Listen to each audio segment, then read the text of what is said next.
Right, మనం breaking news చూస్తున్నాం. అంబేద్కర్ కోనసీమ జిల్లా కేంద్రం అమలాపురంలో ఓ వైద్యురాలు ఇంటర్ విద్యార్థినికి అబార్షన్ చేయడం స్థానికంగా కలకలం రేపింది. పట్నంలో ప్రైవేట్ ఆసుపత్రి నిర్వహిస్తున్న ప్రభుత్వ వైద్యురాలు గుట్టు చప్పుడు కాకుండా ఈ నిర్వాహకానికి పాల్పడ్డారు. మామిడి కుదురు మండలానికి చెందిన బాలిక ఇంటర్ మొదటి సంవత్సరం చదువుతోంది.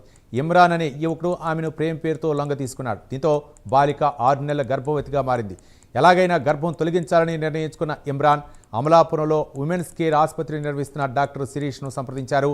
కాగా తల్లిదండ్రుల అంగీకారం లేకుండానే బాలికకు అబార్షన్ చేసింది సదరు డాక్టర్.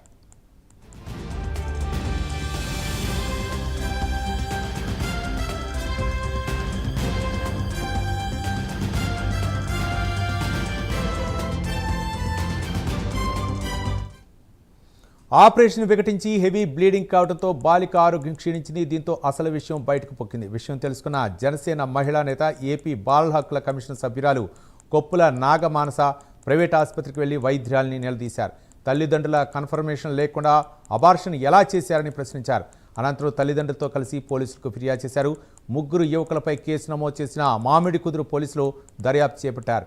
ఇమ్రాన్తో పాటు పరారీలో ఉన్న 2 నిందితుల కోసం గాలిస్తున్నారు పోలీసులు. వాళ్ళ పేరెంట్స్ వచ్చి ఇవ్వాలి, కానీ అట్లా ఇక్కడ జరగలేదు. అలాగే ఓపీ కేస్ షీట్లో వీళ్ళు మామూలుగా ఎనిమియతో సఫర్ అవుతున్నారని దానికి సంబంధించిన ట్రీట్మెంట్ ఉంది కేస్ షీట్ మీద. కానీ పేషెంట్ చెప్తుంది ఏంటంటే నాకు నొప్పులు రావడానికి ట్యాబ్లెట్ ఇచ్చారని పేషెంట్ చెప్తూ ఉన్నారు. కేస్ షీట్లో అయితే అది మెన్షన్ చేయలేదు. ఒక యాంటీబయాటిక్ సంబంధించి ఒక బ్లడ్ 2 పాయింట్స్ ఇచ్చినట్టు చెప్తూ ఉన్నారు.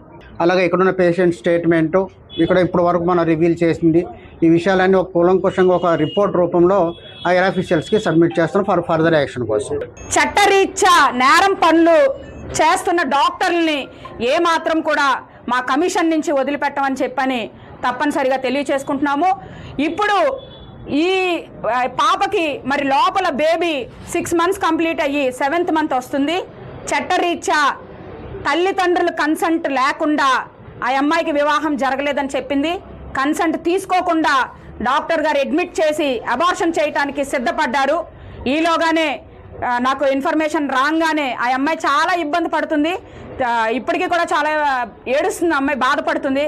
కానీ పట్టించుకునే నాదుడు అనేవాళ్ళు ఇక్కడ లేకపోవడం అనేది ఈ విషయాన్ని చాలా కఠినంగా మేము తీసుకోవాల్సి పరిగణలోకి తీసుకుంటాము.